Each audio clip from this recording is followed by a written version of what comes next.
সালামু আলাইকুম। আমি আনিসুজ্জামান হিমেল, প্রতিষ্ঠাতা আহ্বায়ক, নরসিংদী পলিটেকনিক ইনস্টিটিউট শাখা ছাত্র দল। যে মাননীয় চেয়ারম্যানের কাছে আমার প্রশ্ন,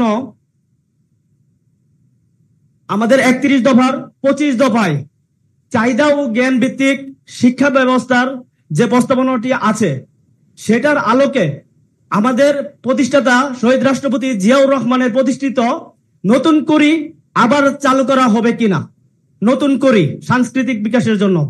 জি, থ্যাংক ইউ। এই প্রশ্নের উত্তরটা আমি একটু ডিফারেন্টলি দিব। নতুন করি অনুষ্ঠানটা যেটা ছিল, দেশের ভবিষ্যৎ প্রজন্মের মধ্যে যাদের প্রতিভা আছে বিভিন্ন ক্ষেত্রে, সেই প্রতিভাগুলোকে বের করা নিয়ে আসার জন্যই নতুন করিটা করা হয়েছিল। এবং বিগত বহু বছর ধরে এই প্রক্রিয়াটাকে বন্ধ করে রাখা হয়েছে, ফলে বিভিন্ন ক্ষেত্রে প্রতিভার শূন্যতা দেখা যাচ্ছে। আমরা এটাকে এক স্টেপ আগানোর চেষ্টা করছি, পরিকল্পনা করছি। যেটি আমরা করছি সেটা হচ্ছে যে সেটি খেলোয়াড় হোক, একজন মিউজিশিয়ান হোক, একজন আর্টিস্ট হোক, যেটাই হোক না কেন, এই যে প্রতিভা, এটাকে আমরা স্কুলের যে রেগুলার পড়ালেখা আছে তার ভিতরে আমরা এটাকে ইনক্লুড করতে চাইছি। সাবজেক্ট ওয়াইজ আমরা ইনক্লুড করতে যাচ্ছি।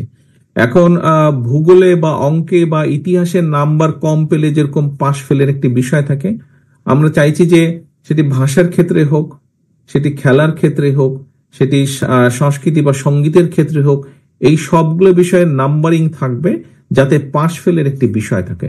এবং তখন সেখান থেকে আমরা ভালো যারা প্রতিভাবান তাদেরকে বের করে আনতে পারবো। আমরা সমগ্র সবাইকে, মানে আমাদের ভবিষ্যৎ প্রজন্মের কোন শ্রেণী না রেখে সবাইকে, একজন কৃষকের ছেলেও আসবে, একজন ব্যবসায়ী ছেলে আসবেন, একজন সাংবাদিকের ছেলে আসবেন, একজন ডাক্তারের ছেলে আসবেন, সব ধরনের সন্তানদেরকে আমরা এটার ভিতরে নিয়ে আসতে চাইছি। উত্তরটা পাওয়া গিয়েছে? ধন্যবাদ মাননীয় চেয়ারম্যান।